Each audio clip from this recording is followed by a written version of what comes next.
has more to do with the current situation of American politics vis-a-vis Black America than slavery. Now, for me, who has been reading your work and been affiliated with Bruce Dixon for years, that's not a controversial statement. Right. But in the context of the where we are in today's contemporary Black thought, we're gonna have a long conversation about that phenomenon. It would particularly seem strange to some people who, number one, think slavery is the center fulcrum of all Black lives, and Right. number two, many of our contemporaries of various ages, for various reasons, who like to romance Jim Crow and say everything was good back then, and it was integration that messed us up. Yeah, like on the latter point, like every time I hear that, right, I mean, my thought is, I wish I could just take that motherfucker and like drop him for like 6 weeks in the Mississippi Delta in 1950, and like to go back and pick him up. I feel like you could drop him now in the Mississippi Delta because that person doesn't live in the South, and they'd be terrified. Oh yeah, totally. Well, yeah, Joe Wood said to me once, he was talking to Paul Gilroy, and this was in the 90s, who was pontificating about America, which the Black Brits like to do on the way to picking up those Black status jobs. And Joe asked Gilroy if he'd ever been to the South, and he said to Gilroy, said, "Oh no, I'm afraid." And Joe said, "Yeah, well, it's kind of hard to, get a handle on this country's history if you don't spend any time there at all." But yeah, people tend to romanticize it, right, a lot. Well, the particular reason why it really pisses me off is, number one, most of the folks who do it are from my generation who never lived during Jim Crow. Right. Number two, they think that the picture they have about one guy who happened to own like a lollipop shop is the epitome of Black capitalism and Black business. Right. And number three, what bothers me is that a lot of the Negroes who say this are major thought leaders in the age in which YouTube is giving political education or some education to whole segments of Black America, and they're actually academics. Right. Well, and the last part is what's really most frustrating and disturbing, isn't it? I mean, because there have always been people like in barbershops, right, or right on the street corner, right? I mean, with wisdom, basically, of a homespun sort. But but that this has become conventional wisdom among people who are supposedly paid to be scholars is quite something, right? Well, I tell you what, like a friend of ours, when I mentioned that a recent encounter with a precocious grad student who made a reference to the non-event of emancipation that's kind of rolled off his tongue like something everybody understands, and I've learned as a result of that from the friend that this is the line that the Afro-pessimists like Saidiya Hartman and what was that slave brother's name? One from Minnesota. Wilderson. Oh yeah. Slave brother. Oh. I mean, he said it. Yeah, that's right, he did. Right. So I don't know if he had a Mandingo fantasy playing in his head or what, man. So I Pascal, don't even want to speculate. What was that Wilderson reference there? I gotta be happy to say it. Right? Toure puts it on me. It was in an interview, and somebody asked him, "Well, I don't want to pry, but how do you square this? The whole rest of the world comes together around anti-blackness with the fact that you're married to this white woman." And he said, "Well, I'm her slave." Yes, he did. But you know what? One thing that we're leaving out of that slave comment and the other comment about if I'm nothing, you're nothing, we're nothing together with the black. Yeah, right. That was another one. We're leaving out the fact that, when you come from the literary world and your goal is to sell books, you have to lay it on a little thick. I guess you do. That's why we're talking about him, because he lays it on thick. Yeah. Let me tell you, I have a specific question that deals with contemporary Black thought that I want to get to, because listen, we can do this all night because this is too good, and we don't want to do that. But address the first question for us. Why is Jim Crow the appropriate way to frame the correlation of contemporary Black politics today as opposed to slavery? Did you want to prep it, son? Because the Toure looks like he wants to say something. No, I'm just reading the chats. I'm just checking. Pascal keeps ignoring the fact that we have young Reed. You're supposed to pass it to Dad. We're supposed to see the back and forth. Wonder Twins. Well, we just did that. So I mean, I'm here to enjoy the ride, and I'm not saying us. This is his dad, man. I mean, he doesn't get a chance to hang out with his dad on screen all the time with two Black folk. They doing it with Jacobin people all the time. Oh, there's the shade. You don't never want us to get white people to watch this show, huh? Damn. Yeah, I've been thinking this for a while, Pascal, but I'm going to see if I can get you one of those Captain Crunch hats like Garvey had.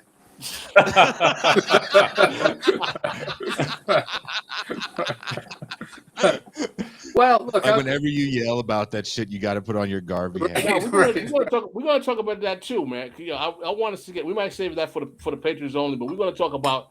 We're going to clear a lot of air, man. I want y'all to really. Read vindication night. All right. Well, all right. So let me address this one. One reason is kind of simple, right? That slavery was a long, long time ago. And I mean, Jim Crow, the Jim Crow era was the kind of formative racial experience for Black people for the first half to 2/3 of the 20th century, right? I mean, when you think about it, insofar as a substantial majority of the Black population lived in the South for as long as that happened, or for as long as that was the case. Legal and formal segregation, right? Codified racial hierarchy, and disfranchisement were part or were components of the essential experience of most Black people in the country. And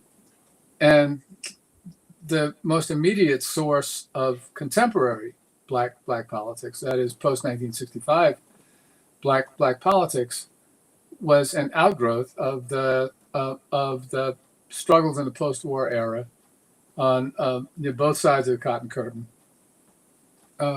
for jockeying for position in pluralist politics, like in cities, and the struggle against overcoming, or the struggle to overcome, that codified racial exclusion and the hierarchy and its implications. And slavery had been over, right, for 100 years, except in that one little corner of Texas, when the Voting Rights Act was passed. So and I mean, frankly, like, on the different versions of the legacy of slavery stuff, and there have been several different ones, they always seem kind of weird to me, because they call for us, like, to overlook everything that happened between slavery and whatever the moment was when we started counting, right? And if slavery, I mean, therefore, was, well, yeah, if slavery was more powerful than any other Black experience or experience that Black people had, well, how could that be, right? And how did it count more than everything that came after it counted? So it just seems clear in its face that what we think of as contemporary or post 1965, post civil rights era Black politics had to have emerged most immediately out of the era that directly preceded it, not slavery. And I think another problem is, of course, that for many, or for way too many, if not most people of whatever race, how people think about the Black American experience in this country is like till 1964, right? There's like a blur, right? This kind of a blob of the bad old timey times that were first or at one point called slavery and at another point called sharecropping or Jim Crow, whatever. And part of the problem is precisely that people think that what's defined the Black American political situation is an abstraction called racism, not the substantive institutions that structure their presence, frankly, and existence. So Toure, is that an adequate response? That was good. I want to let Toure come in if he wants to jump in as well, if he wants some clarifying statements. Well, I have a question, and it will require my dad to go back to when he was still teaching, which isn't that long ago. Did you find when you were professoring, or is the verb professing? I don't know. Probably professing, I'd say. That would make more sense than professoring. But when you were professing, did you find that often enough with students, their perspective when they walk in the classroom on Black life was that there was slavery and then nothing? Maybe slavery and Reconstruction if they were more sophisticated, and then nothing until the tired seamstress decided not to give up her seat at random. And as a result, so we got that, and that's certainly the experience that I've had. But as a result, did it seem as if what students, and they're a small proxy on to America writ large, that their perception of Black life came down to came down to Blacks having kind of racial memory, and now maybe that framework has unfolded into an epigenetic, but two versions of the same thing, understanding of slavery. Since I'm still teaching, I get from students regularly, even in my classes on the 20th century, just sort of reflections on slavery, as if it's directly pertinent to what we're talking about in the 1940s, and not just rhetorically pertinent. And often enough, it is rhetorically pertinent, but it ends up displacing what's actually before Black subjects in their lived experiences in the 40s or 2020s. So would you mind elaborating on that? Yeah, well, let me tell you one thing. I always felt kind of uneasy about this, but frankly, you are the first person whom I've known to draw the hard line on it, right?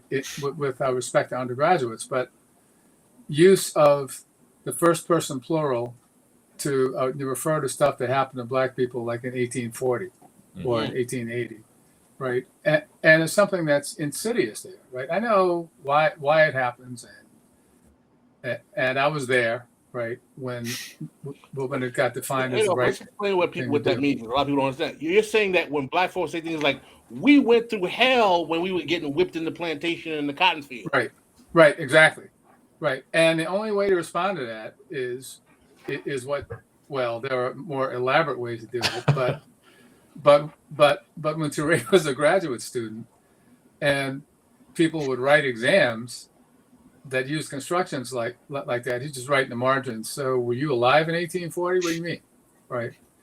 But that construct itself implies something like racial memory, right?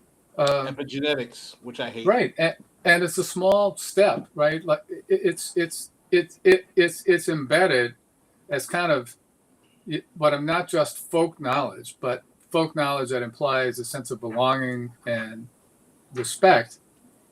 But the fact is that it rests on racist premises. Right. Now, has that gotten and on premises that are literally racist, right? The quintessence of racism. So in just keeping it, the high point of your career as a professor. So we'll skip the graduate student days and begin with your time at Yale and then your retirement from Penn. Did it get better or worse with time, or was it a constant? it was pretty much a constant. Like the bellwether for me was what was the undergraduate Black Politics course that I taught, and I always taught it with a kind of historical focus, right? So, in fact, we were talking about this a few days ago, Toure. But one of the things I did, like I started it with emancipation, and one of the things that I did was had students. Eric Foner's big coffee table book on the Reconstruction has a compendium of Black people who were elected to office in South between 1868 and 1877. And there's more than 400 of them. So I had the students read through that list, read a bunch of other stuff, like the first chapter of Jack Bloom's book, Class, Race, and Civil Rights Movement, or I'm probably screwing the title up, but which is a really good, thick account of the 30 years between emancipation and the end of the century, right? And I mean, Judith Stein's great of Mr. Booker T. Washington and others,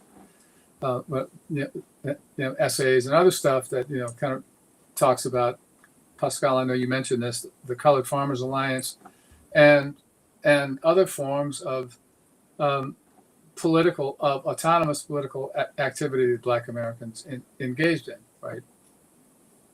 So I spent a week and a half or 2 weeks on that. And then, but for most of the time, or for most of the time I was teaching, most versions of that course that I taught, then you get to Washington and them, right? And what struck me was that almost all of the students would snap back again to a view that the freed people weren't really ready for freedom. They needed tutelage. And I say to them, so what did your brain go to sleep on you last week? I mean, this is what you just read last week. So how do you put that together with this?